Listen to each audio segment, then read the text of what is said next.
We're in a bomb pot here and we flop the absolute nuts top set. I decide to check to go for a check raise here in this situation to try and build a pot, hoping that it doesn't get checked around to the turn. Lucky for us, someone puts money into this pot, bets 7.5 big blinds, and then someone else raises to 43 big blinds. There's nothing better that you can see when you have the absolute nuts in your hand. Now I have a decision here. Do I just flat or do I come over the top? Now the downsides with flatting in a situation like this is that we're playing so deep that I allow players to see a cheap turn here with a flush draw, maybe a hand like 7-6, 4-3, and I don't want to do that here, okay? I'm not trying to see a cheap turn. I want as much money to get into the middle as possible right here, right now. So I bump it up to 121 big blinds.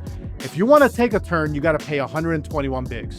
That's what I'm saying here. And the original guy who bet the 7.5 big blinds makes this call. And then the guy that raised to 43 big blinds ends up getting out of the way. And the turn comes the 4 of hearts, which brings in a second flush draw. So I gotta think, what does this guy have here? The one that bet 7.5 big blinds, got raised to 43, then I re-raised to 121 big blinds, and then he made the call. I think with a hand like pocket twos or pocket fives, he would probably just re-raise and just jam in his stack. I think at this point, his range is very heavily weighted towards like an ace high flush draw, maybe a hand like 8-2 or 5-2 for 2 pair, and just kind of calling and seeing what happens, and then maybe folding on the turn if a flush came in or something like that. I'm just putting him on 2 pair here or an ace high flush draw. I don't know what else he could have, honestly. Now, I don't think he would call my jam here with 2 pair or an ace high flush draw. I think he would just fold both of those hand combinations to a jam here because my line just looks too strong. So now I want to do something a little bit tricky, okay? When I check